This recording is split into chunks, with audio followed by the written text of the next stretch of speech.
যখনই পিঠা খেতে ইচ্ছে হয় তখন ঝটপট এই পিঠাগুলো তৈরি করে নিই। খেতে অসম্ভব মজার হয়। আসসালামু আলাইকুম everyone, welcome back to my channel. আজ আমি শেয়ার করব ভিন্ন স্বাদের রসপাকান বা নারকেল পুলি পিঠা। অনেকে ভাজা পুলি নামেও চিনে থাকেন, তবে আমাদের যশোর মাগুরাতে এই পিঠাগুলো রসপাকান নামে বেশি পরিচিত। শীত বা গরম যে কোনো সিজনে এই পিঠাগুলো তৈরি করে নেওয়া যায়। খুবই সহজভাবে এই পিঠাগুলো তৈরি করে দেখিয়েছি। আশা করছি সবার কাছে ভালো লাগবে। প্রথমে এখানে আমি ময়দার ডো তৈরি করব। এজন্য 1 কাপ পরিমাণ ময়দা নিয়েছি। এখানে চালের গুঁড়া বা আটা ব্যবহার করা যাবে না, ময়দাই নিতে হবে। এখানে দিয়ে দিচ্ছি 1/2 চা চামচ লবণ, আরও দিয়ে দিয়েছি 1 চা চামচের মতো চিনি। এখন এই শুকনো উপকরণগুলো খুবই ভালোভাবে হাত দিয়ে মিশিয়ে নিব। সবকিছু ভালোভাবে হাত দিয়ে আমি মিশিয়ে নিয়েছি। এখন এখানে দিয়ে দিব 1 টেবিল চামচের মতো সয়াবিন তেল।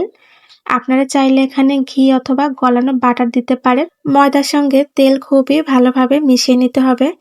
এমনভাবে মিশিয়ে নিতে হবে যেন ময়দা এভাবে মুঠো করলে দলা বেঁধে যায়। দেখুন দলা বেঁধে যাচ্ছে ময়দা, পারফেক্টভাবে মেশানো হয়েছে। এখন এ পর্যায়ে আমি দিয়ে দিব হালকা কুসুম গরম পানি। অল্প অল্প পানি দিয়ে ময়দার ডোটা তৈরি করে নিব। এখানে ঠান্ডা পানি দিয়েও ডোটা তৈরি করা যেতে পারে, তবে কুসুম গরম পানিটা দিলেই ময়দার ডোটা অনেক সফট হয়, পিঠাগুলো পারফেক্ট হবে। আমি অল্প অল্প পানি দিয়ে ডোটা তৈরি করব। একবারে বেশি পানি দেওয়া যাবে না, একবারে বেশি পানি দিলে পারফেক্ট হবে না। এই ডোটা এমনভাবে তৈরি করতে হবে আমরা পরোটার ডো যেভাবে তৈরি করি তার থেকে একটু নরম করে তৈরি করে নিতে হবে। দেখুন আমি ভালোভাবে মথে নিচ্ছি। বেশ কিছুক্ষণ ধরে আমি মথে নিয়েছি। দেখুন ভালোভাবে মথা হয়ে গিয়েছে। আমার হাতটাও পরিষ্কার হয়ে গেছে। বাটি, হাত কোনো কিছুতে কিন্তু ময়দা লেগে যাচ্ছে না। একদম পারফেক্ট একটা ডো হয়েছে। এখন এই পর্যায়ে আমি অল্প পরিমাণ সয়াবিন তেল দিয়ে দিব। তেলটা দিয়ে আমি আরেকটু ভালোভাবে মথে নিব। দেখুন ভালোভাবে মাখিয়ে নিয়েছি তেল দিয়ে। এখন আমি ঢেকে 10 মিনিটের জন্য রেখে দিব রেস্টে। এতে করে ডোটা অনেক সফট হবে। এদিকে আমি পুর তৈরি করার জন্য এখানে কোরানো নারকেল নিয়েছি, সাথে নিয়েছি চিনি। আপনারা আপনাদের পরিমাণ মতো নারকেল ও চিনি নিয়ে নিবেন। এই পিঠার প্রধান বৈশিষ্ট্য হচ্ছে এই পিঠার জন্য আলাদাভাবে পুর তৈরি করা লাগে না। কাঁচা চিনি ও নারকেল দিয়ে পুরটা তৈরি করা হয়।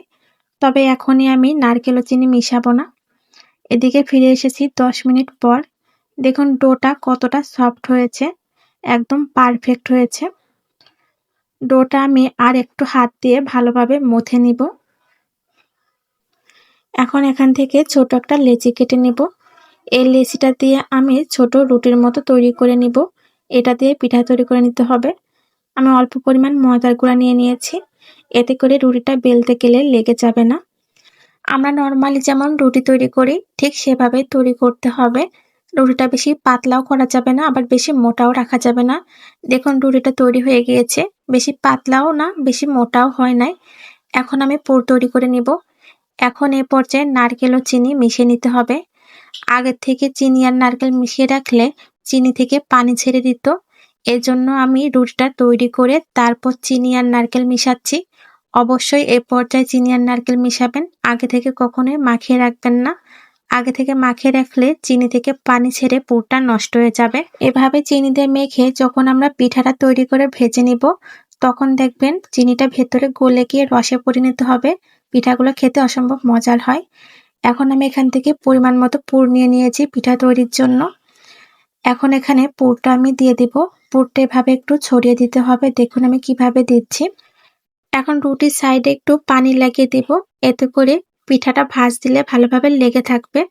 দেখুন আমি রুটিটা এভাবে উল্টিয়ে ভাঁজ করে নিয়েছি। এখন হাত দিয়ে একটু চেপে চেপে মুখটা ভালোভাবে লাগিয়ে নিচ্ছি। অবশ্যই একটু চেপে চেপে ভালোভাবে লাগিয়ে নেবেন। এখন আমি পিঠাটা কেটে নিব। আমি একটা ছুরি দিয়ে পিঠাটা কেটে নিচ্ছি। আপনারা চাইলে অনেক ধরনের পিঠা কাটার পাওয়া যায়, সেগুলো দিয়েও কেটে নিতে পারেন, অথবা এভাবে কেটে একটু ডিজাইনও করে নিতে পারেন। তবে আমি কোনো ডিজাইন করব না, এভাবে ভালোভাবে কেটে নিব। দেখুন কেটে নিয়েছি। এখন এভাবে একটু মুখটা চেপে চেপে লাগিয়ে দিব যেন মুখটা খুলে না আসে। দেখুন একটা পিঠা তৈরি হয়ে গিয়েছে। এখন আমি আরেকটা পিঠা তৈরি করে দেখাবো আপনাদের বোঝার সুবিধার্থে। সেম ভাবে আমি এখানে নারকেলের পুর দিয়ে দিয়েছি।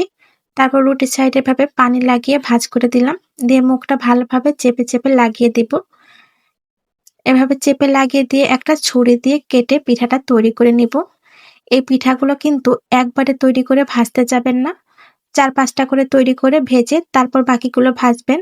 কারণ এভাবে বানিয়ে রাখলে চিনি থেকে পানি ছেড়ে দিয়ে পিঠাগুলো নষ্ট হয়ে যেতে পারে। এজন্য অবশ্যই খেয়াল রাখবেন অল্প পিঠা তৈরি করে ভেজে তারপর আবার বাকি পিঠাগুলো তৈরি করে ভেজে নিবেন। দেখুন আরেকটা পিঠা তৈরি হয়ে গিয়েছে। আমি এখানে ৫ টা পিঠা তৈরি করে নিয়েছি। এগুলো আগে ভেজে নিব। এরপর আমি বাকি পিঠাগুলো তৈরি করে সেগুলো ভেজে নিব। কখনোই একবারে তৈরি করে নিতে যাবেন না।